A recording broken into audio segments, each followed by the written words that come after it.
જય દ્વારકાધીશ મિત્રો, જ્યારે મારા દ્વારકાધીશ કુરુક્ષેત્રમાં પધાર્યા હતા ને, ત્યારે આખી દુનિયામાં વાત ફેલાઈ ગઈ. આ ખબર છેક વ્રજમાં અને ગોકુળમાં પણ પહોંચી. પોતાના કાનુડાને મળવા માટે આખું ગોકુળ કુરુક્ષેત્ર પહોંચ્યું.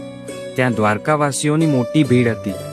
એ ભીડની વચ્ચે એક સાવ ભોળું અને વૃદ્ધ દંપતી દ્વારકાના લોકોને પૂછવા લાગ્યું, અરે ભાઈ, મારો કનૈયો ક્યાં છે? મારો લાલો ક્યાં છે? દ્વારકાના લોકોએ નવાઈ પામીને કહ્યું, કોણ કાનુડો? મર્યાદામાં બોલો. એ દ્વારકાધીશ શ્રી કૃષ્ણચંદ્ર મહારાજ છે, જરા સન્માનથી નામ લો. આ સાંભળીને પેલા સીધા સાદા વ્રજવાસી વૃદ્ધ મા બાપ થોડા ગભરાઈ ગયા. એમણે બે હાથ જોડીને કહ્યું, સારું ભાઈ, તમારા દ્વારકાધીશ શ્રી કૃષ્ણચંદ્ર મહારાજ ક્યાં છે? જઈને એટલું કહો કે અમે ગોકુળથી આવ્યા છીએ. દ્વારપાળે પૂછ્યું, પણ તમે છો કોણ? ત્યારે વૃદ્ધ પુરુષે જે જવાબ આપ્યો ને સાહેબ, હું નંદ છું અને આ જશોદા છે. 11.5 વર્ષ એ કનૈયો અમારી પાસે રહ્યો છે, મારા હાથમાં રમ્યો છે. આ જશોદાએ એને ખોળામાં રમાડ્યો છે. જઈને કહે કે તારા નંદ બાબા અને જશોદા મૈયા આવ્યા છે. આ સાંભળતા જ દ્વારપાળ સીધો એમના પગમાં પડી ગયો. બોલ્યો, તમે નંદ બાબા છો? તમે જશોદા મૈયા છો? અરે મહારાજ ભલે દેવકી અને વાસુદેવના દીકરા રહ્યા, પણ આજે જ્યારે એમનો જન્મદિવસ આવે છે ને, ત્યારે આખી દુનિયા એક જ ગીત ગાય છે કે નંદ ઘેર આનંદ ભયો, જય કનૈયા લાલ કી.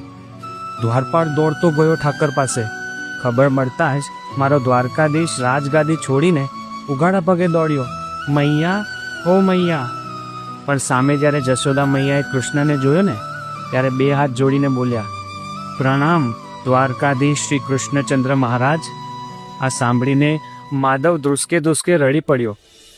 માને ભેટીને બોલ્યો, ના મૈયા ના, હું દ્વારકાનો રાજા પછી છું, પહેલાં તારો લાલો છું, તારો કાનુડો છું. તું મને આવું ન કહે માં. અને જ્યારે જશોદા મૈયાએ ધ્રુજતા હાથે ભગવાનના ચહેરા પર હાથ ફેરવ્યો ને, ત્યારે એમનાથી બોલાઈ ગયું, અરે મારો લાલો તો જરાય મોટો નથી થયો, એનું શરીર તો આજે એટલું જ કોમળ છે.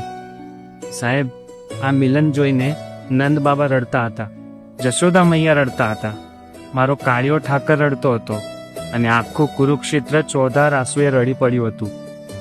મા દીકરાના આ પ્રેમને કોઈ શબ્દોમાં ન વર્ણવી શકે. જો આ કથા સાંભળીને તમારી આંખ પણ ભીની થઈ ગઈ હોય તો કોમેન્ટમાં હૃદયથી લખજો, જય દ્વારકાધીશ.